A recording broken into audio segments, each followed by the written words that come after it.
Welcome to another Inside the Red Raiders report. I'm Jerry Johnson. I've been talking about position groups of strength and position groups of concern, and this edition is the final chapter of this video series, and it's going to conclude with quarterback. Now, I have to admit, I'm not near as concerned about that position group as I was, let's say, at the start of spring ball.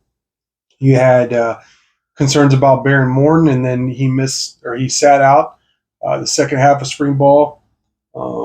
You had concerns about depth. Obviously, Tyler Shough went on to Louisville, and Jake Strong coming back after a rough true freshman. Now I'm going to talk about this here in a minute, but true freshman season, and you had four-star recruit, Elite 11 finalist, but another true freshman coming in, Will Hammond, and then Cameron Brown coming in, transferring from West Georgia with little known about him. So at the start of spring ball, I was very concerned about quarterback. Since then, I've learned and talked with Baron Morton, starting quarterback, here recently, earlier this month at Big 12 Media Days, about his health. Got an update. There's a written story on Inside the Red Raiders about that, but with quotes and all that. But I definitely, after talking with a lot of coaches, and you got to be careful about the rhetoric, because this is definitely the time where you hype your team in the offseason. But after talking with Baron, talking with several of the coaches, I really do believe he's healthy. Now, whether he'll stay healthy, that's another thing. We'll have to just see what happens in the season, as I say a lot during the offseason. But because Tech has not had a lot of luck. It's been through since 2017 that the starting quarterback, and that was Nick Shimonek. He was healthy all season. Now, he didn't start the regular season finale, but he did go in and played well, and he was healthy throughout the season. You got to go back to 2016, and Patrick Mahomes was the last quarterback to play in and start every game in the regular season.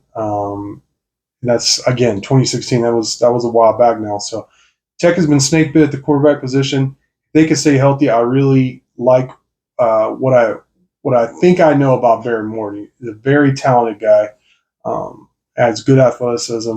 He does have a good arm. Of course, the injury to the throwing shoulder could be debilitating, but he talked about going down to Jacksonville when I talked with him at Big 12 Media Days, and working with the coach down there, kind of changing his form a little bit. He's added considerable bulk. He's up to 220, and you could really see it. And he talked about adding good weight to his upper body in order to take that beating that he's expecting to get in the Big 12 in terms of the wear and tear. So all those are good things.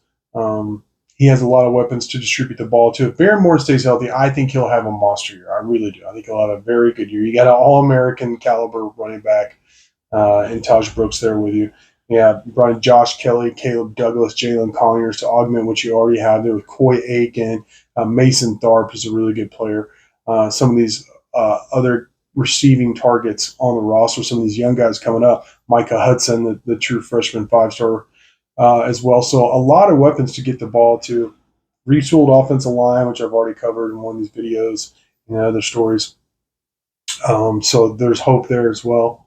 You've been working with offensive coordinator Zach Kidley for years now, so hopefully there's some continuity there. There's a good line of communication. So everything's set up as long as Baron stays healthy for him to have a very good year, Tech to win a lot of games, all those things. So I am less concerned than I was. But the other quarterbacks, which I already mentioned, Cameron Brown was named the starter coming out of spring ball. And, without having seen him play, throw, all that during spring, then I'd be very skeptical, but I did. And he also looked really good in the spring game. Has a much better arm than I was anticipating. 6'2", 230. Very wiry, slithery type runner, but obviously with that weight, he could add a power running element as well. Yeah, I do expect them to bring him in some, even if Baron stays healthy all season, to add kind of a power running, but just a running element from the quarterback position so that Baron doesn't take that wear and tear on some of those calls they want. But they will be able to catch some defenses napping who are just expecting Cameron Brown to be a runner. because he does have a good arm. He has a very strong arm. Then we'll have to see, like I always say, you know, how he does against Big 12 competition because we haven't seen that yet. I mentioned true freshman Will Hammond, highly rated recruit, 4-star recruit, Elite 11 finalist.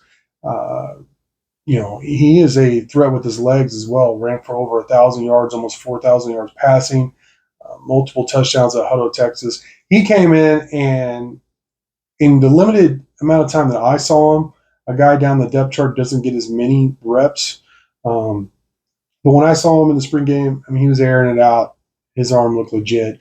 Coach McGuire said his arm strength, accuracy, all of that is perhaps better than they were expecting, and they were expecting a lot.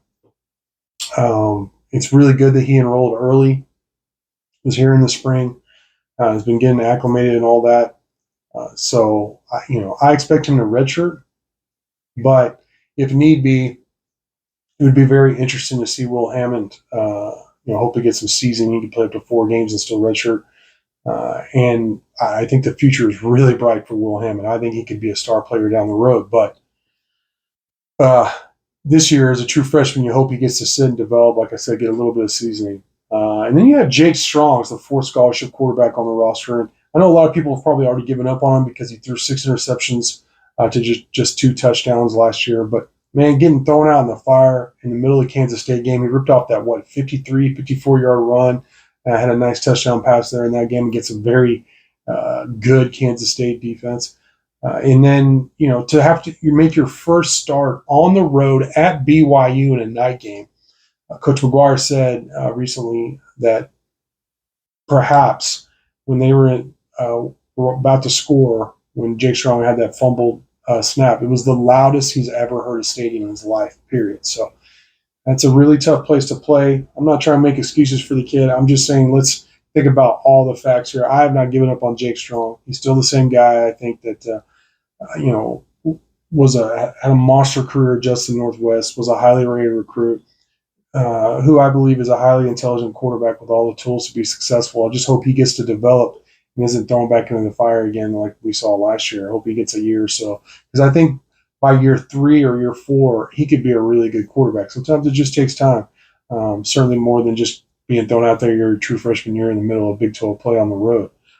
So those are the quarterbacks. It is a position group of concern because of past injuries, because of so much we don't know. I do like the potential. If Barry Morton stays healthy, I think, like I said, he'll have a lot of success. So not as much of a concern as it was, say, 2-3 months ago, but it is still a concern going into this season. But that'll do it for this edition and this series. I really appreciate you watching. Until next time.